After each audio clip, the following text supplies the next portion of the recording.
V imenu Boga Očeta in Sina in Svetega Duha. Amen. Drage sestre, dragi bratje in vsi, ki nas gledate ali poslušate preko medijev, lepo pozdravljeni.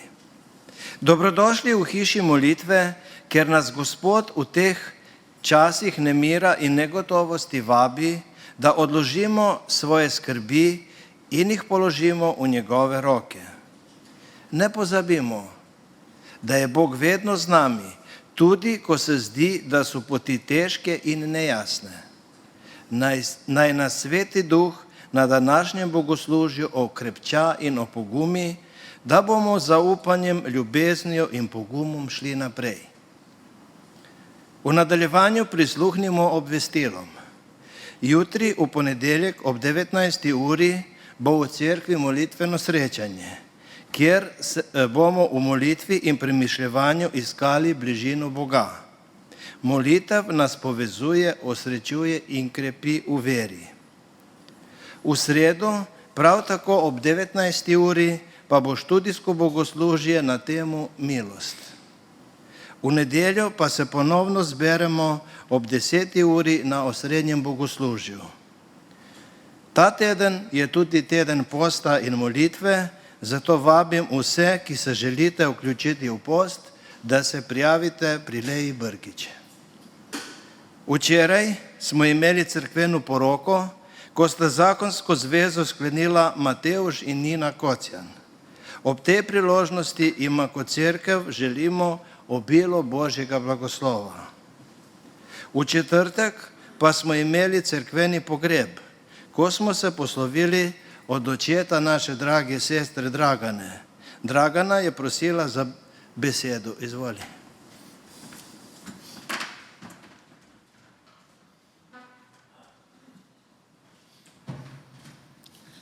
Draga cerkev, jaz bi se vam rada v svojem imenu in v imenu moje družine zahvalila še posebej duhovnici Katji Brkić Golob in pevsko zboru Sola Gratia za prečudovit pogreb in predvsem za dostojanstven pogreb.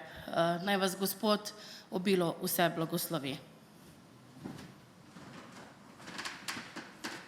Hvala lepa. Sledi skupna pesem Tvoja zvestoba velika je, Oče.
Izvolite sesti.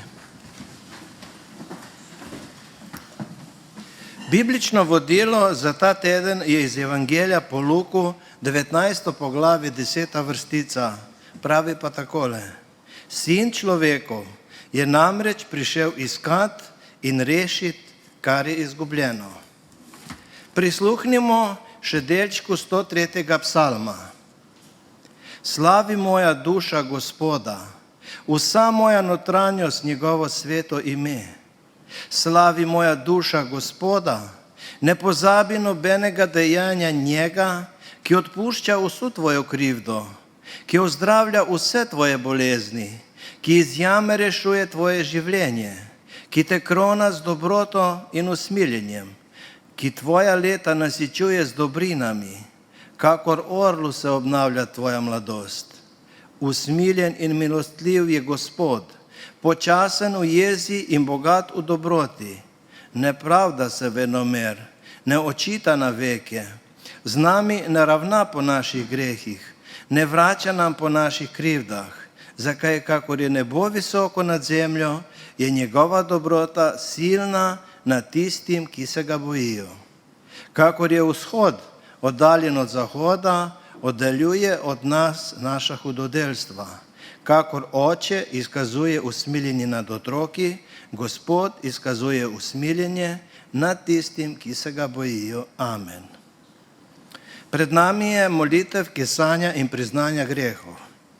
Naš Bog, postavljeni smo v življenje, v katerem je nenehna borba za obstoj. Vsakdanje delo in skrb, vse več težav in problemov vpliva na naše misli, besede in dejanja. Priznavamo, da nismo bili razumevajoči tam, kjer bi morali pokazati večjo mero potrpežljivosti. Delali smo razdore in prizadeli svoje najbližje. Ne zakrivamo pred tabo svoje sebičnosti, v kateri smo mislili predvsem nase, niti ne o svojih dejanjih, s katerimi smo grešili. Tudi tvojega imena nismo izgovarjali s spoštovanjem, tako kot si nam zapovedal.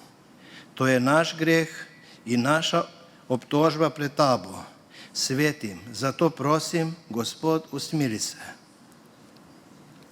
Poslušajmo še besede milosti in slavospeva, ki jih najdemo v drugem listu Timoteju, 1. poglavje, 9. vrstica. Bog nas je odrešil in poklical svetim klicem, ne po naših delih, temveč po lastnem sklepu in milosti. Ta nam je bila podeljena pred večnimi časi, razodeta pa zdaj s prihodom našega odrešenika Jezusa Kristusa. Slava Bogu na višavah in na zemlji mir ljudem, ki so mu po volji. Amen. Molimo. Gospod, vsako srečanje s teboj oživi našega duha in poživi našo malo vero. To je ura, ko lahko izključimo vse, kar nas obremenjuje, in se predamo lepoti tebi posvečene službe. Hvalo govore naša usta tebi, ki si držal svojo mogočno roko nad nami v dnevih, ki so bili nekaterim polni radosti, drugim polni žalosti in neuspehom. Vemo, da vse to prihaja v življenje, zato prihajamo pred te s prošnjo, da ostaneš z nami ob vsem, kar bomo delali. Prosimo te za tvojega duha, da bomo imeli odprta srca za potrebe sočloveka in za tvojo besedo, ki poživlja. Tebi večnemu Bogu, bodi slava in čast na veke. Amen. Sledi pesem Namesto mene.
Izvolite sesti, brate in sestre.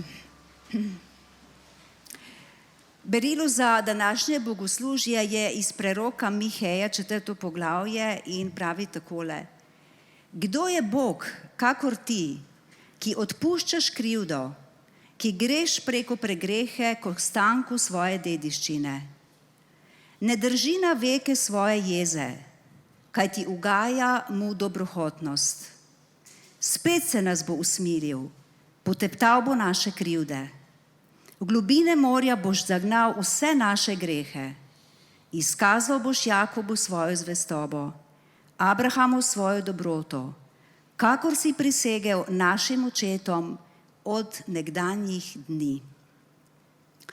Prerok Mihej začne z retoričnim vprašanjem: Kdo je Bog, kakor ti? S tem hoče povedati, da ni drugega Boga, ki bi bil zares usmiljen. In potem našteje nekaj božjih lastnosti, ki ga ločujejo od drugih bogov. On je Bog, ki odpušča krivdo, ne glede na to, kako velika je. On je Bog, ki nam naših grehov ne očita zavedno. On je Bog, ki ni maščevalen. In on je Bog, ki uživa v izkazovanju svojega usmiljenja, kar pomeni, da mu je mar za nas in da nam želi vse najboljše. In vse to nam kaže, da odpuščanje ni nekaj, kar Bog dela, ampak to, kar on je.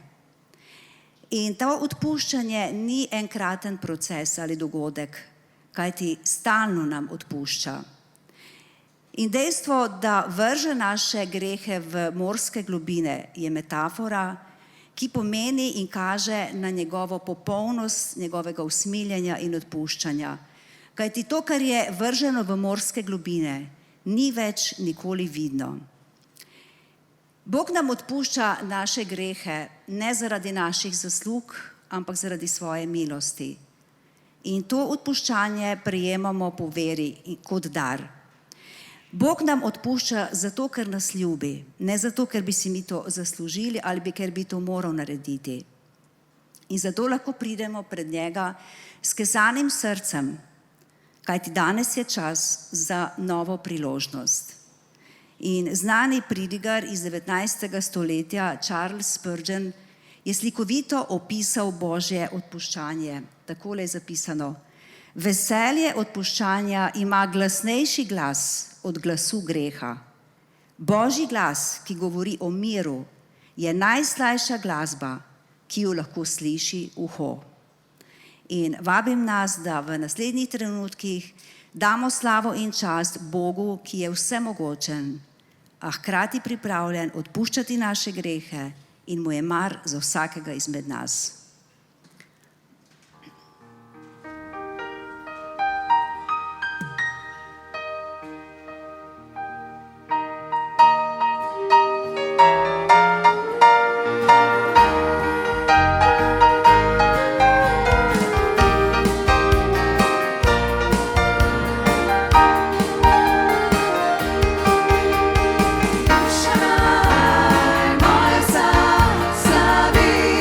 Bože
Drage sestre, dragi bratje, sedaj prihajamo k osrčju našega srečanja, k Gospodovi večeri ali Euharistiji.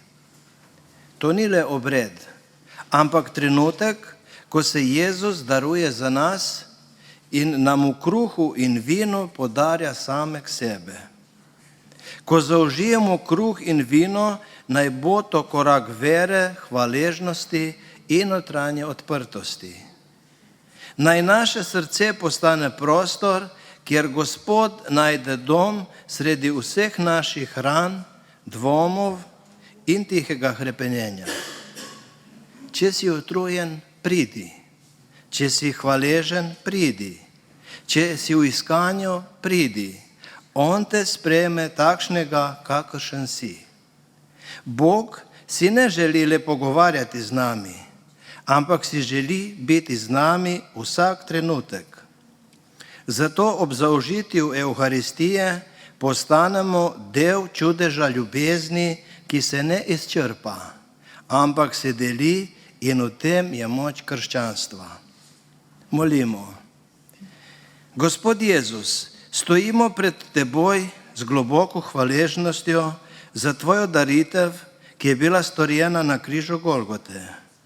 Zavedamo se svojih grehov in svojih slabosti. Oprosti nam, ko smo te ranili z besedo, mislijo ali z dejanji. Zato se kesamo in prosimo za Tvoje odpuščanje. Jagnje Božje, ki odjemlješ greh sveta, usmili se. Kristus, usmili se. Amen. Naj luč vere, ki izhaja iz svetega krsta, razsvetli dušo, da bo čista sprejela dar večnega življenja. Gospodova večerja nas vabi, da ne ostanemo le pri obredu, ampak da iz cerkve stopimo kot nosilci miru, odpuščanja in ljubezni. Vabim nas, da skupaj molimo molitev Oče naš, ki je molitev cerkve.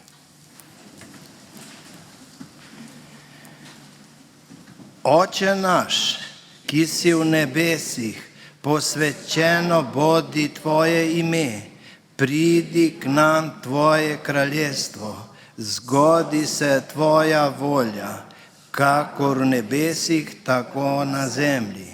Daj nam danes naš vsakdanji kruh in odpusti nam naše dolge, kakor mi odpuščamo svojim dolžnikom. In ne vpelji nas v skušnjavo, temveč reši nas hudega. Amen. Saj Tvoje je kraljestvo, Tvoja je oblast in slava na vekomaj. Amen. Naš Bog in Gospod, prosimo Te, posveti ta kruh in vino po svojem svetem duhu, da bomo jedli od kruha življenja in pili iz keliha odrešenja. V imenu Očeta in Sina in Svetega Duha. Amen. Blagor tistim, ki so povabljeni na Jagnjetovo svadbeno gostijo.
Vzemite in jejte od kruha življenja, to je Kristusovo telo za nas darovano, ker smo eno v Kristusu, bomo skupaj zaužili.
Vzemite in pijte iz keliha odrešenja, to je Kristusova kri za nas prelita.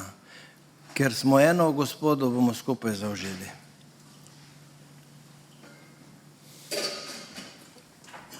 Prazne kozarčke odložite v pladnje.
Molimo.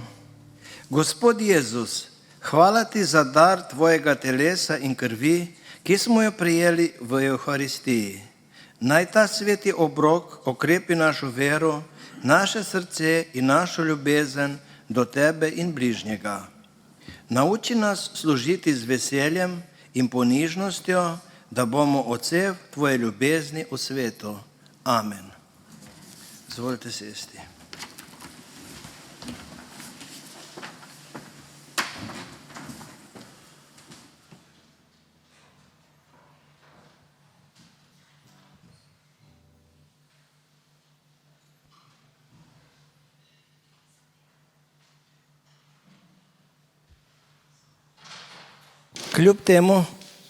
Kljub temu, da vas je malo in da so počitnice, sedaj je čas pa za otroke. Prosim, če lahko pridete od spredaj.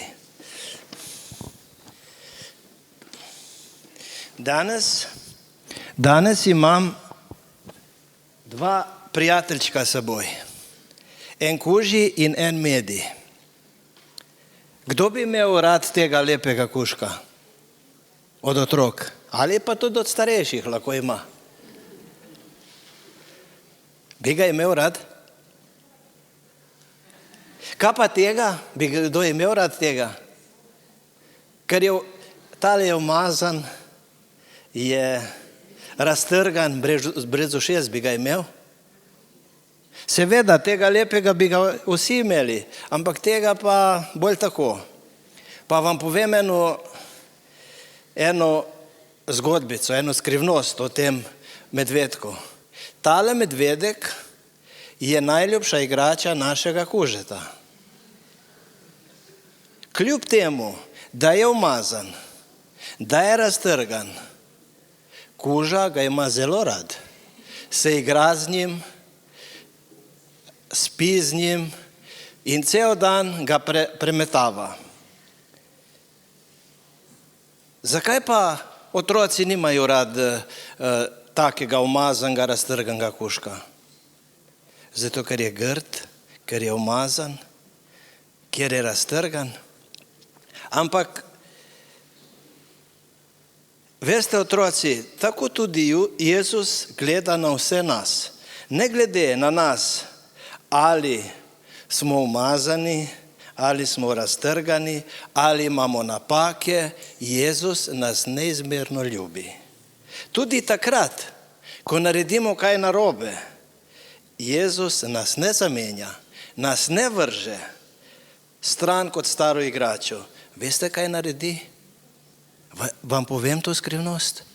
Naše napake, če ga prosimo, vrže v globino morja, da jih nihče več ne vidi. No, zdaj bom še enkrat vprašal, bi kdo je rad imel tega kužka, kater se prvi javi, bo ga dobil. Ne bi nobeden rad imel kužka, pol ga bom pa jaz imel, bom ja šel z njim pančat. Ok, hvala, če nimate.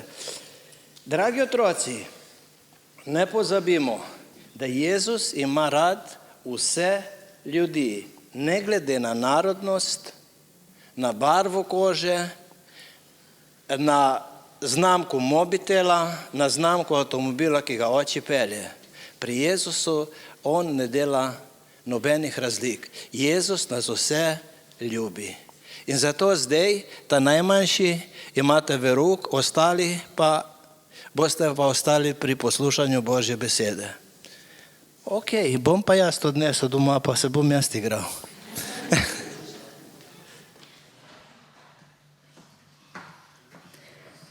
Pred nami je še kolekta, nabiranje naših prostovoljnih prispevkov in naj bo slavljen Jezus, kot pravi pesem.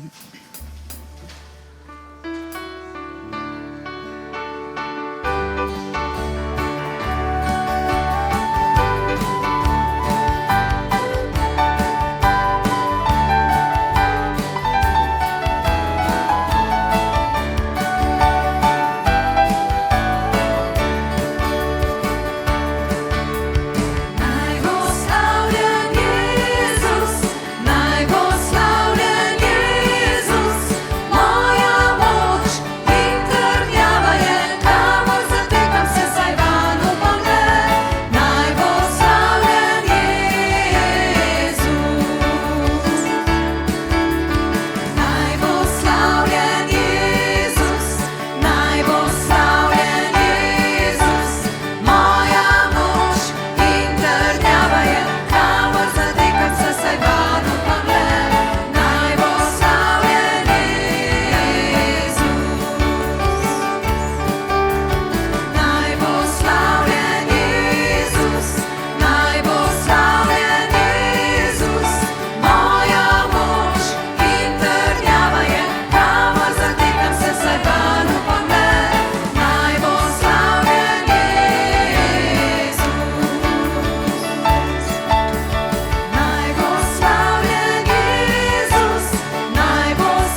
Drage sestre, dragi bratje, dobrodošli tudi pri Božji besedi.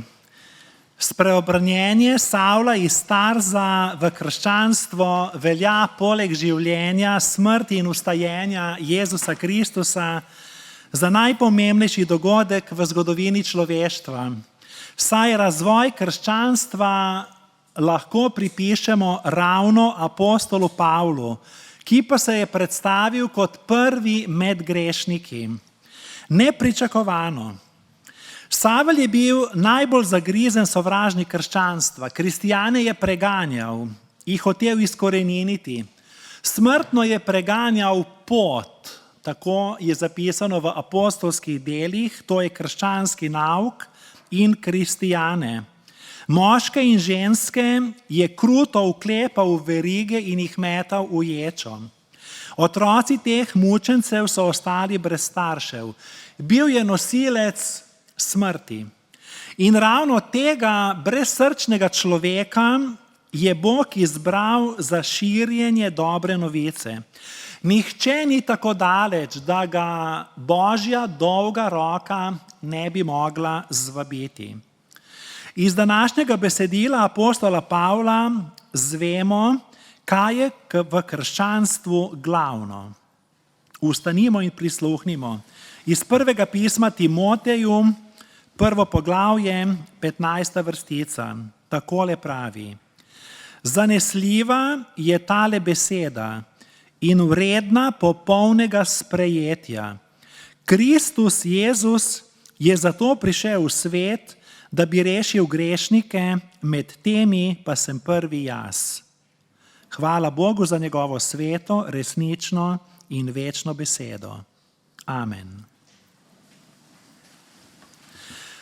Savel po spreobrnjenju ni trpel zato, da bi izplačal dolg za svoje preteklo življenje. Niti zato, da bi bil odrešen. Trpel je zato, ker je bil odrešen. Predtem je govoril proti Kristusu, potem pa je govoril o Kristusu. Vse pa se je začelo zelo dramatično, na nekem ovinku pred Damaskom, tedanjim velikim mestom. Tja je šel, da bi preganjal kristjane, toda okoli poldneva, ko je bilo sonce v zenitu, ga je nenadoma zaslepila močna luč z neba, svetlejša od sonca, in padel je na tla. Charles Spurgeon je zapisal: o blagoslovljena epilepsija. Popotniki so zaradi vročine običajno tak čas počivali, on pa je šel naprej, mudilo se mu je, hitel je, sredi žgoče vročine, preganjati kristjane. In takrat, zapiše zgodovinar Luka in zdravnik po poklicu, ki je vse to preučil, da je Savel slišal glas: Savel, Savel, zakaj me preganjaš? Ta Božja ljubeča pritožba je dovolj, da stopi ledeno srce. Savel je vprašal: kdo si, Gospod? Jaz sem Jezus Nazarečan, ki ga ti preganjaš. To pomeni, da kdor preganja cerkev, preganja Jezusa. Sveto pismo pravi: kdor se vas dotakne, se dotakne punčice Božjega očesa. Ponižno Savlovo oziroma Pavlovo prepričanje o grehu je prvi korak k odrešujočemu spreobrnjenju od greha. Kristus tudi danes sprašuje: zakaj me preganjaš? Morda ugovarjamo in si domišljamo, da ga ne preganjamo. Vztrajamo, da ga ljubimo, na kar nam spregovori vest. Zakaj potem preganjaš svojega bližnjega? Zakaj ga kritiziraš? Koliko sprenevedanja je v nas? Naše stoletje je stoletje krščanskih mučencev.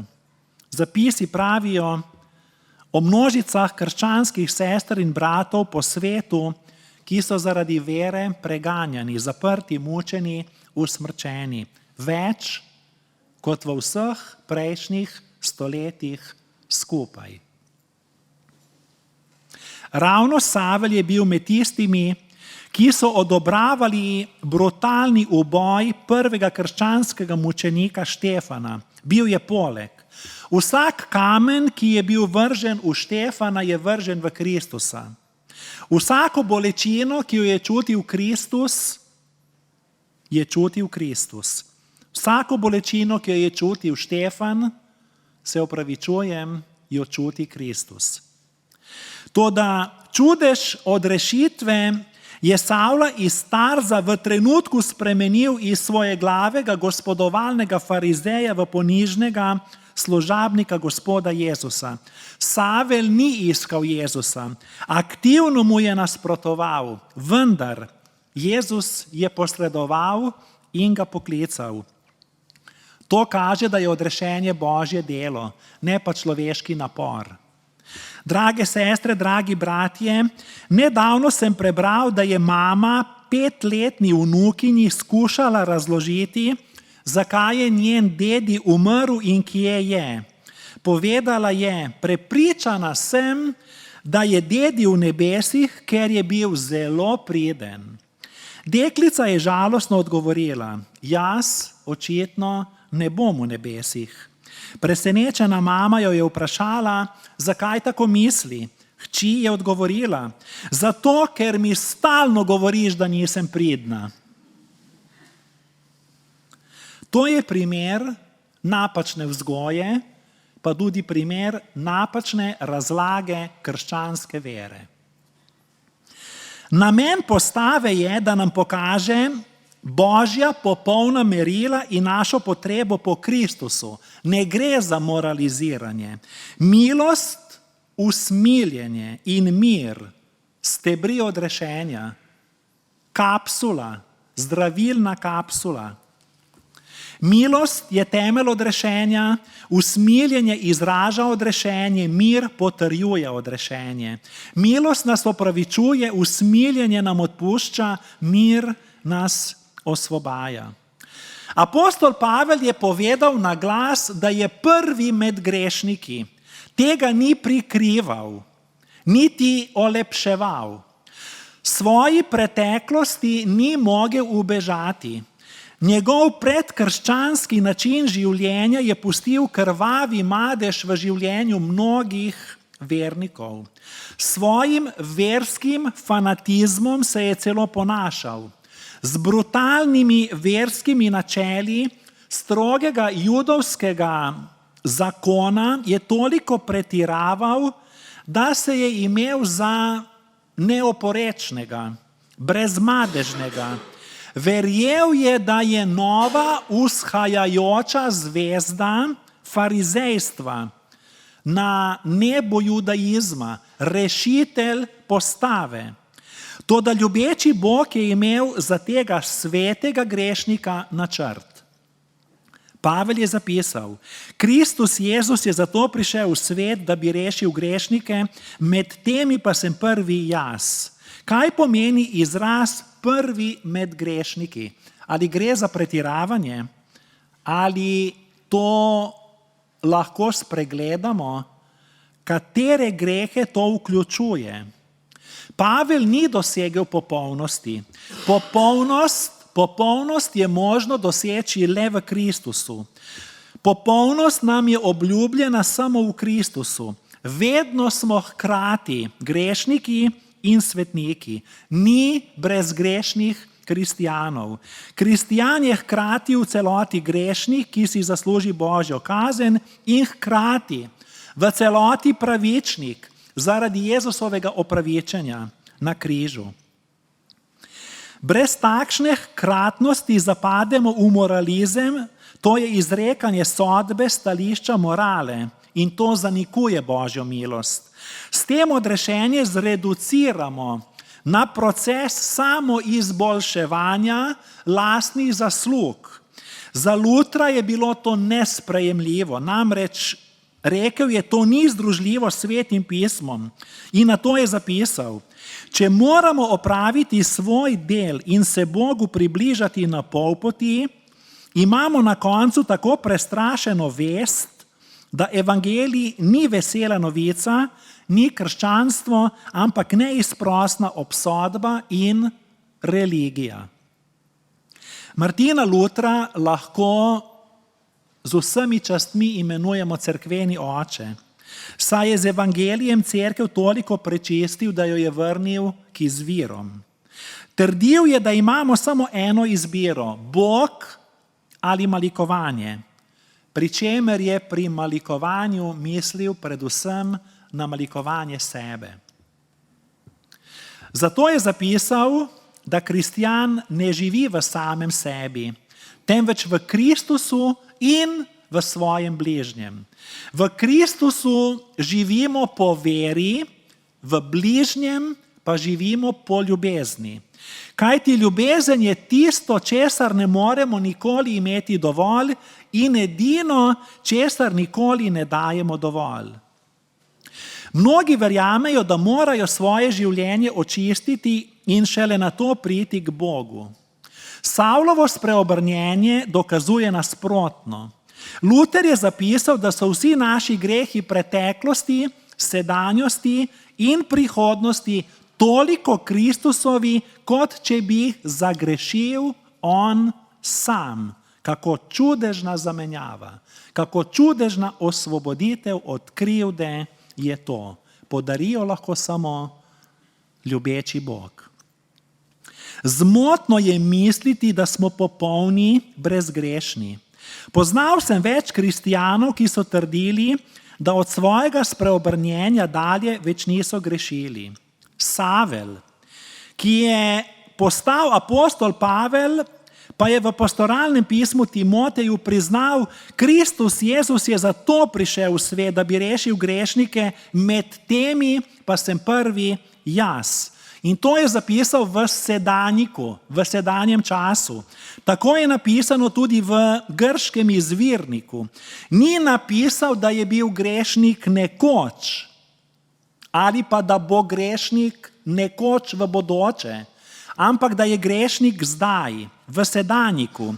Isti Pavel, ki je v istem pismu trdil, da je dobro bojeval, vero, tek dokončal, zvestobo ohranil, je trdil, da je grešnik. Isti Pavel, ki je napisal, da ne živi več on, ampak Kristus v njem, in isti Pavel, ki je zapisal, da je nova stvaritev v Jezusu Kristusu, je priznal, da je še vedno prvi med grešniki, in to v sedanjem času. Zakaj v sedanjem času? Ali Kristus ni splačal dolgov njegovih grehov, mar ga ni odkupil?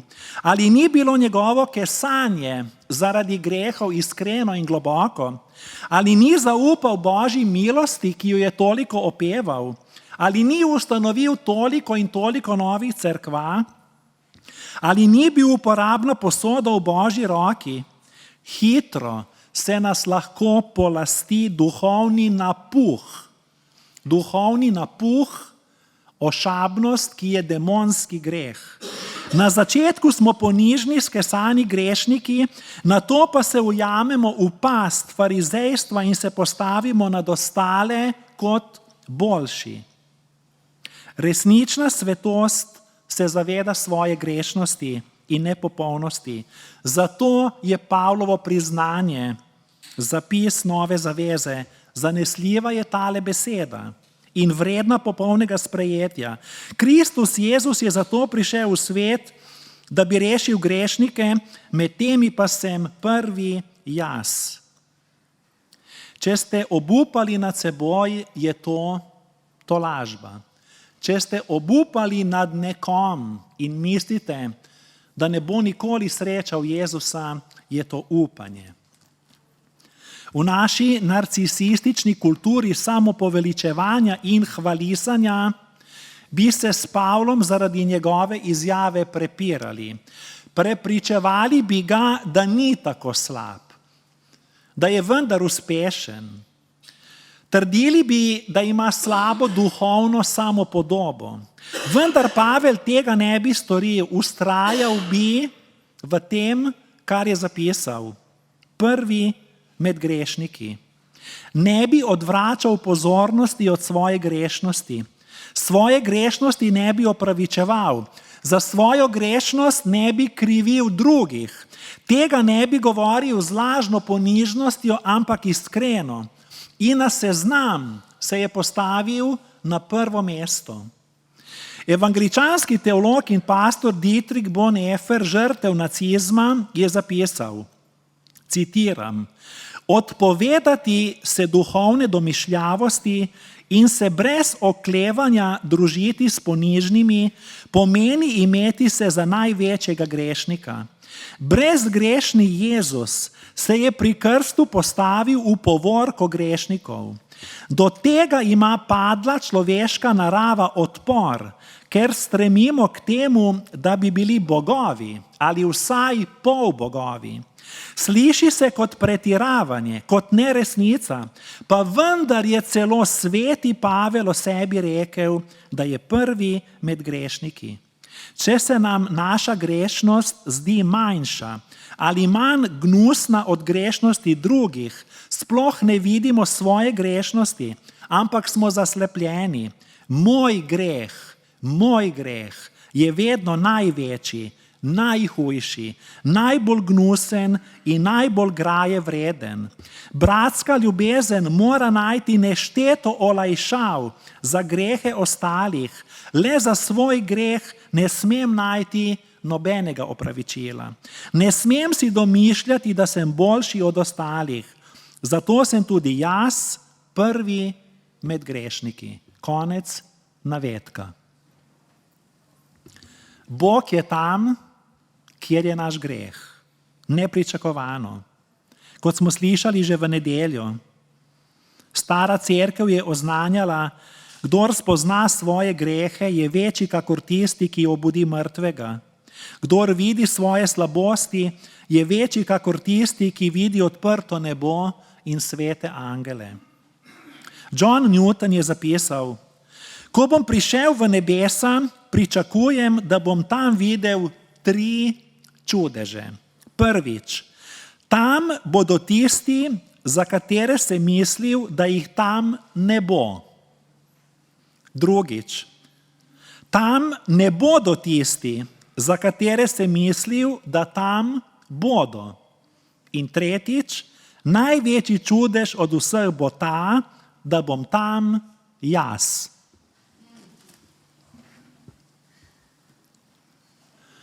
Ko je Thomas Hooker, puritanski teolog, pridigar in oče demokracije, na smrtni postelji ležal, mu je prijatelj to lažeče rekel, brat, zdaj boš prejel Božjo nagrado. Umirajoči je zašepetal, ne, zdaj bom prejel Božje usmiljenje.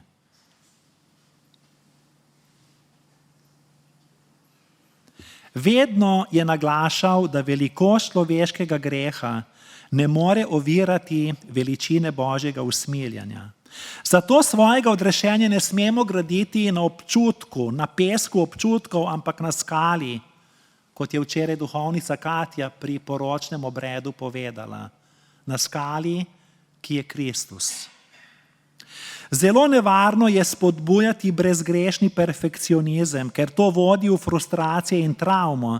Zato je apostol Pavel greh zapisal v sedanjiku. Pavel ni bil grešnik le pred preobrnenjem, ko je preganjal kristjane, ampak je bil grešnik tudi po svojem spreobrnenju in to celo prvi. Nekako grščina pravi glavni med grešniki. Ali veste, kdo so najhujši grešniki? Neron, rimski cesar, inkvizitorji, Hitler, Stalin, Pinochet, Kim Jong II, kruti starozavezni vladarji. Apostol Pavel je zapisal, da je prvi med grešniki on. Pa tega ni zapisal iz lažne ponižnosti. Ne zato, da bi videl iver v očesu svojega brata, Bruna v svojem očesu pa ne. Bil je bogokletnik, preganjalec, nasilnež, a se ga je Bog usmilil. Bistvo krščanstva je Kristus Jezus je zato prišel v svet, da bi rešil grešnike. In pošteno je dodati Pavlov zaključek, med temi pa sem prvi jaz. Zato je Jezus rekel, da zdravi ne potrebujejo zdravnika, ampak bolni.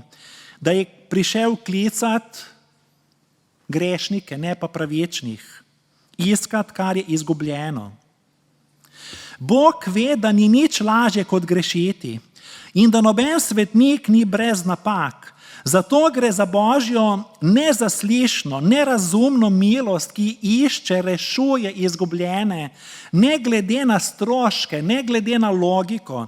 Išče celo tiste, ki nočemo biti najdeni. Umira za grešnike, ne za svetnike. Ljubi svoje sovražnike. Jezus je dobri pastir, ne neha z iskanjem. Premeče vso hišo, obrne pohištvo, obrne preproge, tepihe na glavo, dokler ne najde izgubljenega kovanca. Bog je poslal Kristusa na svet zato, da nas grešnike predvsem reši, ne pa da nas uči ali pa nam da samo moralni zgled. Kdor se ima za pravičnega, mu Kristus ne koristi. Kdor se ima za pravičnega, mu Kristus ne koristi. In to je bistvo Pavlovega navedka. Danes smo v skušnjavi, da bi pritekli k Pavlu in mu v obrambo rekli: brat Pavel, nisi tako slab. Zagotovo obstajajo hujši, slabši grešniki od tebe. Pavel se s tem ne bi strinjal. Spet bi rekel, zanesljiva je ta beseda, vredna popolnega sprejetja.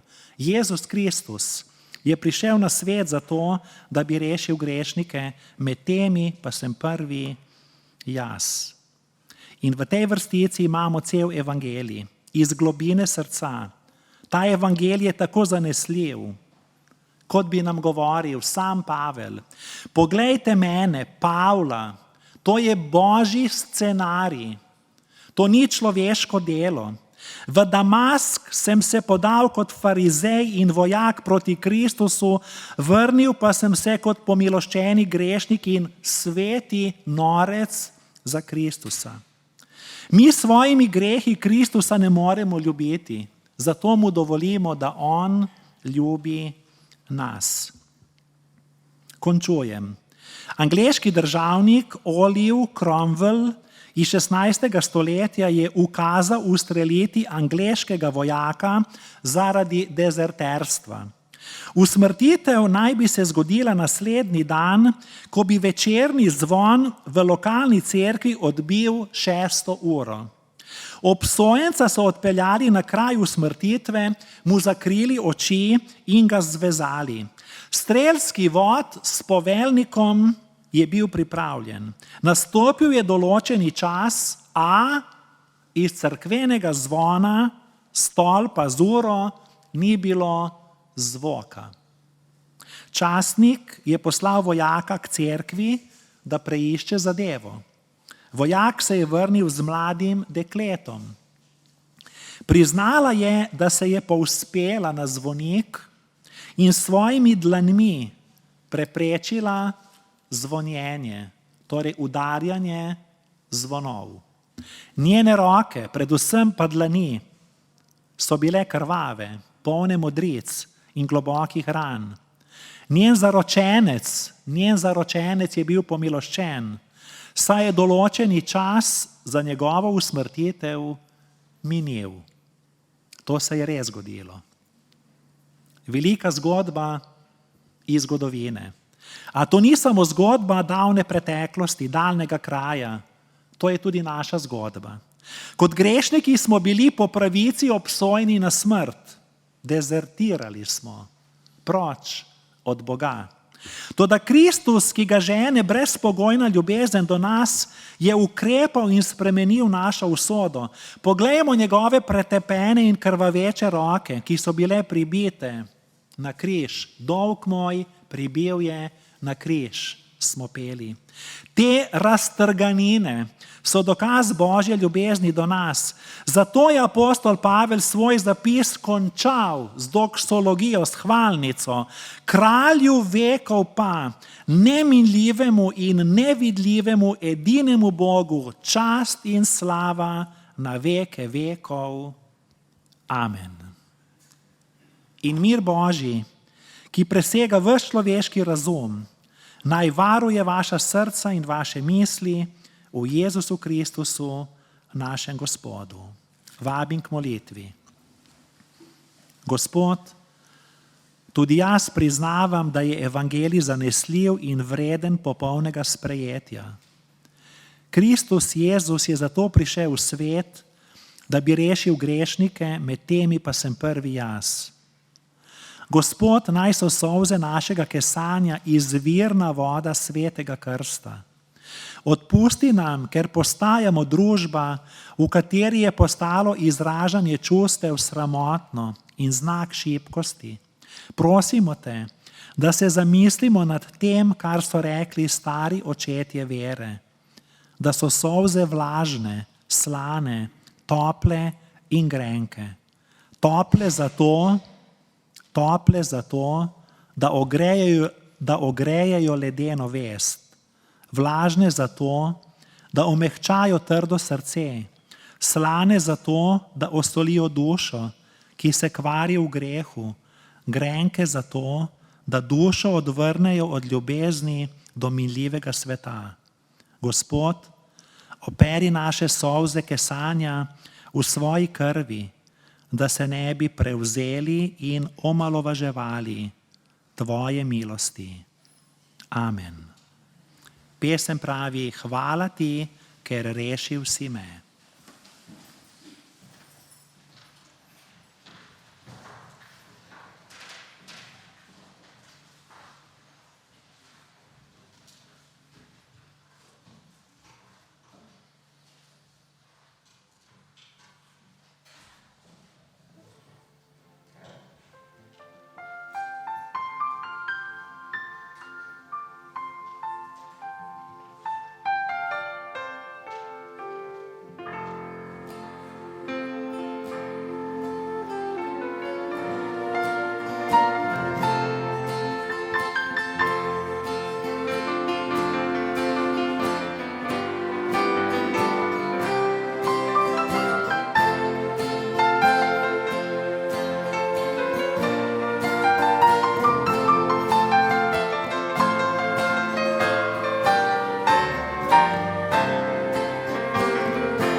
Prejmite še duhovniški blagoslov. Gospod naj te blagoslovi in varuje. Gospod naj razjasni svoje obličje na teboj in ti bo milostljiv. Gospod naj obrne svoje obličje k tebi in ti da mir. Amen.